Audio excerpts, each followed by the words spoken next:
नमस्कार, स्वागत है आपका। आप देख रहे हैं ग्राउंड रिपोर्ट। आपके साथ में हूं शबाब। दिन भर क्या घटा प्रदेश में खास हम आपको बताएंगे अगले आधे घंटे में।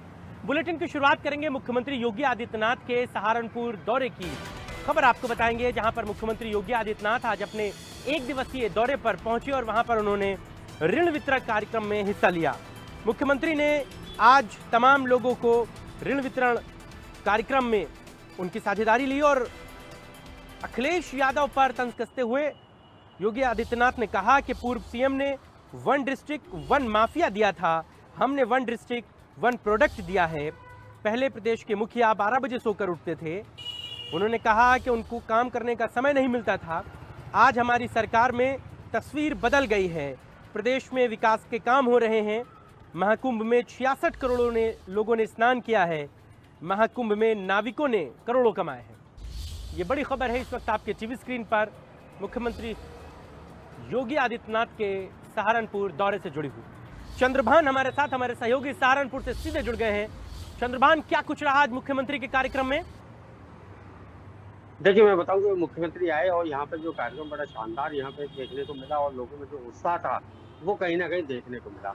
जनमंच पर सबसे बड़ा जो कार्यक्रम था, वहाँ पर जो ऋण वितरण का जो कार्यक्रम था और युवाओं को ऋण वितरण वहाँ पे किया गया और इसको लेके जो है लोगों में खासा उत्साह वहाँ पे देखने को मिला और वहाँ पे जो योगी योगी जी के नारे वहाँ पे जो लग रहे थे, वो अपने आप में बेहद बेहद एक अलग तरीके की वहाँ पे अनुभूति वहाँ पे ला रहे थे।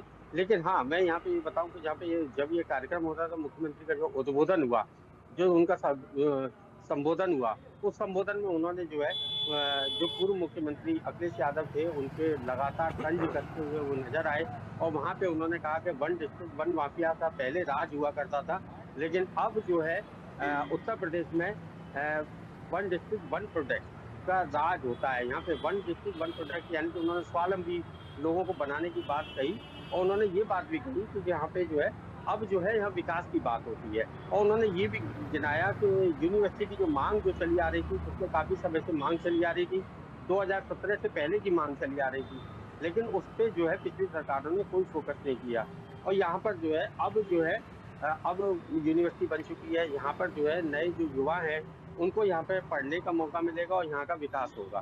साथ ही उन्होंने ये भी दोहराया कि जो स्पोर्ट्स कॉलेज है, सहारनपुर में जो स्पोर्ट्स कॉलेज बन रहा है, वो भी एक अपने आप में बड़ी उपलब्धि है क्योंकि पिछली सरकारों में मायावती की सरकार थी। उस सरकार में यहाँ पे जो है स्पोर्ट्स कॉलेज की स्थापना यहाँ पे की गई थी, लेकिन उसकी शुरुआत नहीं हो पाई थी क्योंकि कई बार बजट की वजह से, कई बार और भी कारण यहाँ पे रहे थे। लेकिन अब जो मुख्यमंत्री ने बताया कि यहाँ पे जो है वो स्पोर्ट्स कॉलेज का भी यहाँ पे काम पूरा हो चुका है। वहीं जो उन्होंने मुख्यमंत्री ने ये भी बताया कि जो जो माता शाकुंभरी देवी जो मंदिर परिसर है, वहाँ पे जो है भक्तों को दर्शन करने में, श्रद्धालुओं को दर्शन करने में काफ़ी परेशानी होती है, कई बार बाढ़ आती है। लेकिन अब वहाँ पे जो है सेतु बनाया जा रहा है ताकि जो है लोगों को कोई भी असुविधा नहीं होगी।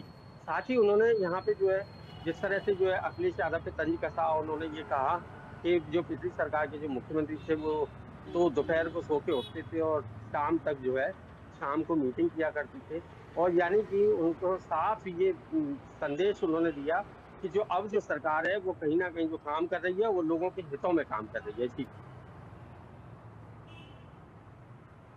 शुक्रिया चंद्रभान इस पूरी बातचीत के लिए। धन्यवाद इस खबर को हमारे दर्शकों तक ब्रीफ में बताने के लिए। अगली खबर मथुरा से आपको बताएंगे। कृष्ण जन्मभूमि संघर्ष समिति के अध्यक्ष ने आज एक बड़ा ऐलान किया है। उन्होंने कहा है कि औरंगजेब ने हिंदुओं के मंदिरों को तोड़ा। दिनेश शर्मा जो कृष्ण जन्मभूमि संघर्ष समिति के अध्यक्ष हैं, उन्होंने कहा कि औरंगजेब ने बहन बेटियों के साथ अत्याचार किए। इतना ही नहीं, औरंगजेब की कब्र को जो तोड़ेगा उसे मैं 21 लाख रुपए दूंगा। औरंगजेब की कब्र न टूटने तक अन्न ग्रहण भी नहीं करूंगा। ये आज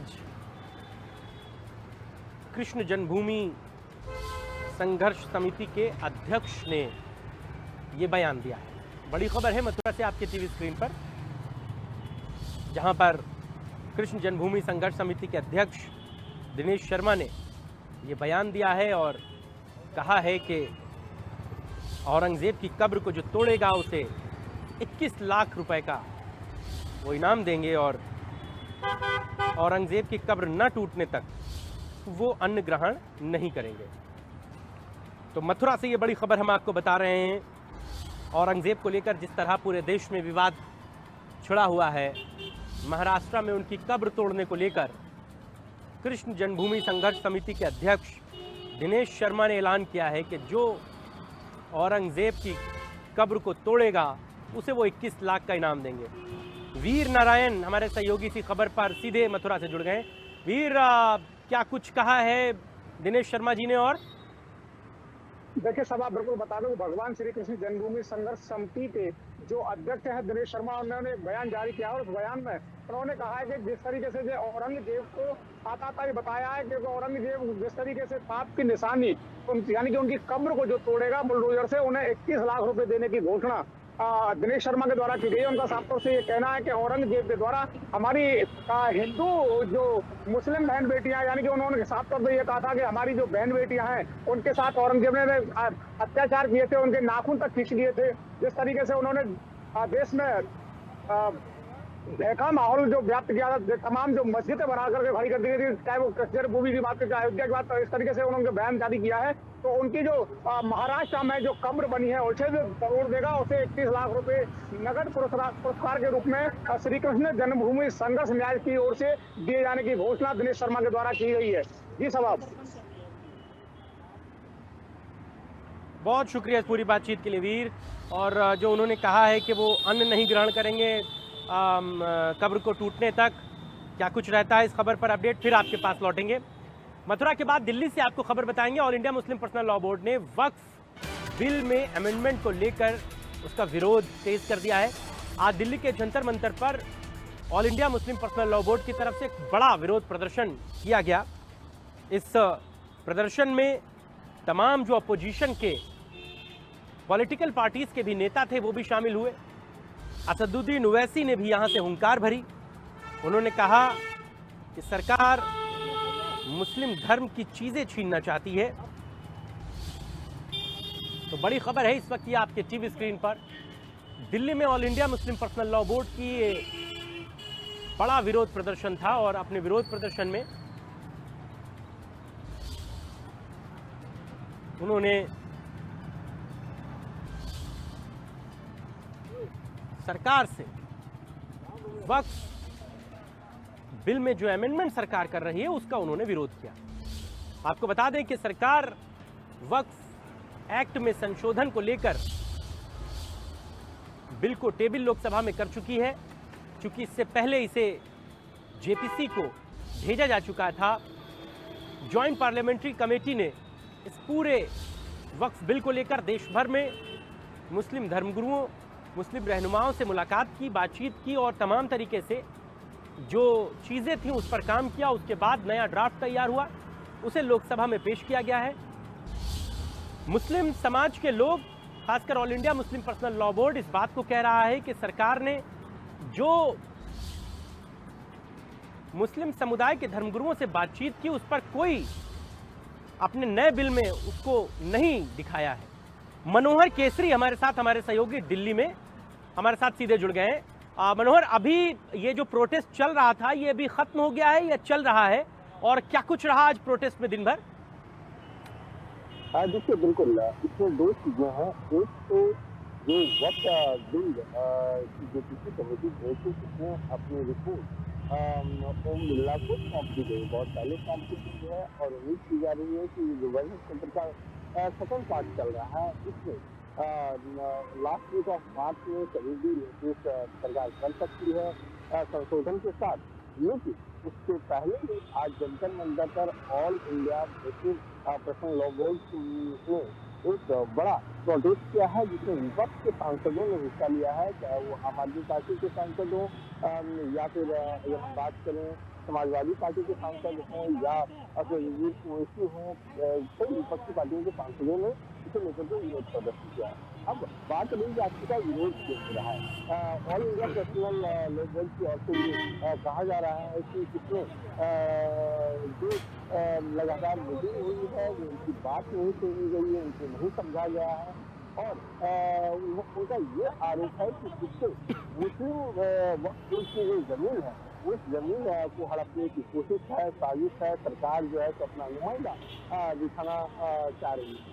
जिसे लेकर के प्रोटेस्ट किया जा रहा है। और ये भी धमकी दी गई है कि अगर सरकार इस बार लोकसभा में पास करती है तो शाहीन बाग बना दिया जाएगा। वहीं अगर दूसरी ओर देखें बीजेपी के नेताओं की ओर से अगर हम बात करें या फिर जो चेयरमैन है जो पीसी के जगदम्बिका पाल उनसे उन्होंने बातचीत की, इंडिया न्यूज के साथ, ITV नेटवर्क के साथ बातचीत में उन्होंने कहा कि हमने सबकी बात सुनी है और यह की पहली एजुकेशन की कमेटी रही है, जो कि अब तक यूपी गवर्नमेंट ने कितने सारी बैठकें की है, अलग अलग राज्यों में जा करके इसके खोलने से बातचीत की है।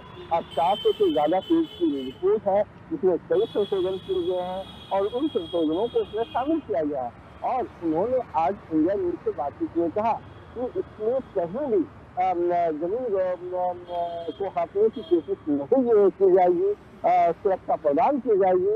और साथ ही साथ उन्होंने ये भी बात कही है कि जिस तरह से प्रोटेस्ट किया जा रहा है ये पूरी तरह से मुस्लिमों को गुमराह करने की कोशिश है, ये किसी तरह की राजनीति है।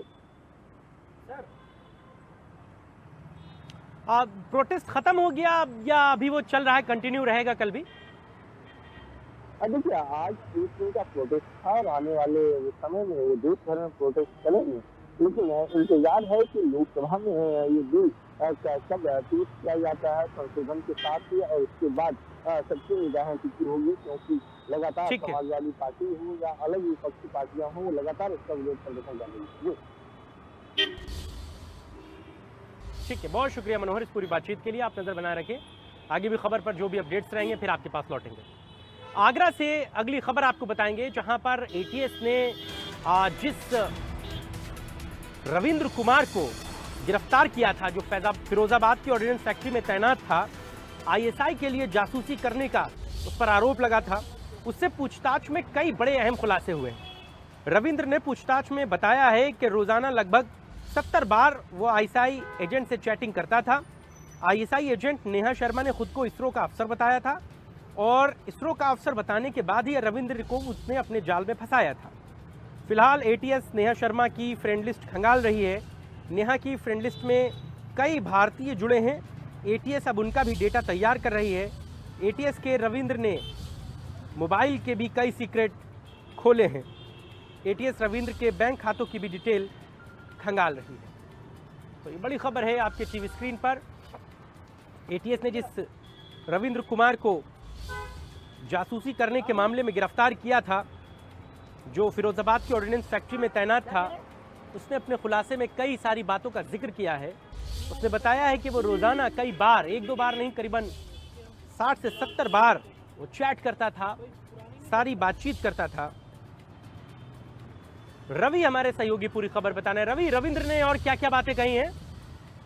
और देखिए ISI के लिए जासूसी करने का ये पूरा मामला है और ATS ने आगरा से रविंद्र कुमार को गिरफ्तार किया था।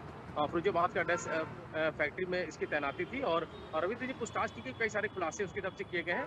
रोज के लिए 70 बार ISI एजेंट से वो चैटिंग करता था। ISI एजेंट नेहा शर्मा ने खुद को ISRO अफसर बताया था और अफसर बताकर रविंद्र को अपने जाल में भी फंसाया था। ATS ने नेहा शर्मा की जो फ्रेंड लिस्ट है वो खंगाली है, उसमें कई सारी जानकारियां की है। फिलहाल अभी उसको और चेक किया जा रहा है और उसको निगम जानकारी उठाई जाएगी किस तरीके से जो फ्रेंड लिस्ट में जो लोग हैं उनका अभी क्या इसमें रोल है। उसमें जो लिस्ट में कई भारतीय जुड़े हुए हैं और ATS ने अपने उनका जो डेटा है वो तैयार किया है और उसको लेकर जानकारी जुटाई जा रही है किस तरीके से, क्या इनमें से कोई इन्वॉल्व नहीं है। ATS ने उनके मोबाइल से भी कई सीक्रेट रिपोर्ट मिली है, उसको भी ATS की टीम है वो चेक कर रही है। रविंद्र के जो बैंक खाते हैं उसकी डिटेल खंगाई जा रही है। यानी कुल मिला के सभी पहलुओं पर ATS टीम जांच कर रही है और निश्चित तौर पर तमाम सारी जानकारियां भी मिली है, चाहे बैंक डिटेल हो, चाहे फ्रेंड लिस्ट की जो बात हो, तो तमाम पहलुओं को ध्यान में रखते हुए जांच कर रही है और ये माना जा रहा है कि इस जांच के बाद तमाम सारी चीजों के खुलासे वो हो सकते हैं। जी ठीक है, शुक्रिया रवि इस पूरी जानकारी के लिए। आप नजर बनाए रखिए, आगे भी खबर पे अपडेट आपसे लेते रहेंगे। अगली खबर हाथरस से आपको बताएंगे, जहां पर चीफ प्रॉक्टर मामले में कॉलेज में डर का माहौल बना हुआ है। कोई भी वहां पर इस मामले पर बोलने को तैयार नहीं हो रहा है। फोटो लीक होने पर महाविद्यालय में सन्नाटा पसरा हुआ है। चीफ प्रॉक्टर रजनीश हाथरस से फिलहाल फरार हैं। छात्राएं कैमरे के सामने बोलने से बचती नजर आ रही हैं। किसी शिक्षक को मामले की कोई जानकारी नहीं। छात्राओं के शोषण के मामले में निलंबन भी पहले हो चुका है। हाथरस से बड़ी खबर आपको बता रहे हैं। सुनील हमारे सहयोगी हाथरस से सीधे जुड़ गए। सुनील, क्या था ये पूरा मामला? अजय शर्मा, बिल्कुल आपको बता दूं, ये हाथरस के पीसी बांग्ला डिग्री कॉलेज का मामला था, जिसमें एक चीफ डॉक्टर द्वारा छात्राओं को यौन शोषण के जाल में फंसा रखा था। ये बताया जाता है कि पिछले 20 साल से ये ऐसा घिनौना काम करता था, जिसमें छात्राओं के अश्लील वीडियो बना करके उनको लगातार ब्लैकमेल भी करता था। लेकिन डर की वजह से कोई भी छात्रा सामने आने से परहेज करती थी, और किसी तरीके से छात्रों द्वारा गुमनाम शिकायत कर महिला आयोग के अध्यक्ष को शिकायत की और मुख्यमंत्री को शिकायत की, जिसके बाद पुलिस ने संज्ञान लेते हुए 13 तारीख को शिक्षक के खिलाफ यौन शोषण के मामले में मुकदमा दर्ज किया। और उसके बाद पुलिस अधीक्षक द्वारा इसकी गिरफ्तारी के लिए 3 टीम अब तक लगा दी गई है, और हाथरस जिलाधिकारी राहुल पांडे के द्वारा इसमें 4 सदस्यीय जांच कमेटी गठित की गई है, जिसमें इस प्रोफेसर के खिलाफ एक बड़ी जांच किया है। लेकिन सवाल इस बात का है कि आखिर ये जांच कैसे पूरी होगी, क्योंकि जिस तरीके से जो विद्यालय में माहौल है, जो कॉलेज में माहौल है, आज जब इंडिया न्यूज की टीम ने इस बारे में जानकारी करना चाहा, तो कॉलेज के अंदर जो छात्रा हैं वो कैमरे पर आने से बची और भागती हुई नजर आए। तो यानी कि कहीं ना कहीं कैमरे पर बोलने में सभी को डर है। तो आखिर किस तरह का ये डर का माहौल था, जहाँ डर के साए में ये सभी छात्रा यहाँ पर पढ़ाई कर रही थी, और ये लगातार ऐसे जो हैवानियत जो शिक्षक हैं वो अपने शिकार बनाए हुए आते थे। लेकिन बताया ये भी जाता है कि इसके अलावा कुछ और भी ऐसे शिक्षक हैं जो इस घिनौने काम में शामिल हैं। लेकिन अब ये जांच के बाद स्पष्ट हो पाएगा कि आखिर वो कौन कौन शिक्षक हैं जो इसके साथ इसी के तरीके से इंतजाम करते थे, जिस तरीके से ये रजनीश चौधरी चीफ डॉक्टर भूगोल का जो प्रोफेसर था, और इस तरीके से वो सारे घिनौने काम करता था। जी ठीक है, बहुत धन्यवाद इस पूरी बातचीत के लिए। आप नज़र बना रखिए, खबर पर आगे भी जो अपडेट्स होंगे फिर आपके पास लौटेंगे। अगली खबर देहरादून से आपको बताएंगे, जहां पर केदारनाथ में गैर हिंदुओं के एंट्री करने, उनके वहां पर व्यापार करने पर रोक लगाने की मांग की गई है। केदारनाथ से विधायक आशा नौटियाल ने ये सवाल उठाया है।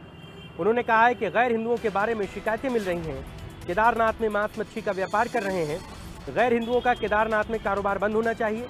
ऐसे लोग जिन्हें आस्था से कोई मतलब नहीं है, जो धाम की पवित्रता के साथ खिलवाड़ कर रहे हों, उन्हें चिन्हित किया जाना चाहिए और उन्हें वहां से हटाया जाना चाहिए। तो केदारनाथ में गैर हिंदुओं के प्रवेश पर प्रतिबंध लगाने की उत्तराखंड सरकार तैयारी कर रही है। प्रभारी मंत्री सौरभ बहुगुणा ने भी यात्रा व्यवस्थाओं को लेकर बैठक की है। इसमें केदारनाथ विधायक आशा नौटियाल ने ये सवाल उठाया है। बड़ी खबर इस वक्त आपके टीवी स्क्रीन पर। शुभम हमारे साथ हमारे सहयोगी इसी खबर पर सीधे जुड़ गए देहरादून से। शुभम, क्या कुछ है जानकारी, ब्रीफ में बताएं। जी बिल्कुल, बात करें तो बीते 1-2 दिन से जो है इस तरह का मामला लगातार उठ रहा है, और इस मामले के उठने के पीछे की वजह क्या है वो हम जान लेते हैं। वो वजह ऐसी है कि जब केदारनाथ के जो विधायक है उनके साथ जब प्रभारी मंत्री वहाँ के सौरभ बहुगुणा, तो जब रुद्रप्रयाग के प्रभारी मंत्री होली से पहले यानी कि करीब 10 मार्च को उस क्षेत्र में पहुंचे, क्योंकि चारधाम यात्रा भी जो है मई माह से शुरू हो रही है। तो ऐसे में उस क्षेत्र में पहुंचे और वहाँ पे तमाम जो घोड़ा खच्चर व्यापारी हैं, स्थानीय व्यापारी हैं, ढाबा रेस्टोरेंट वाले हैं, उनके साथ उन्होंने वहाँ पर बैठक करी, जिससे कि वहाँ की कुछ अगर समस्याएं हैं तो वो जान सके, कुछ वहाँ पर सुधार किए जाने हैं तो उन्हें जान सके, और साथ ही साथ उन वहाँ की सुविधा को किस तरह से बढ़ाया जाए, इन सब बातों को लेकर वहाँ पर पहुंचे।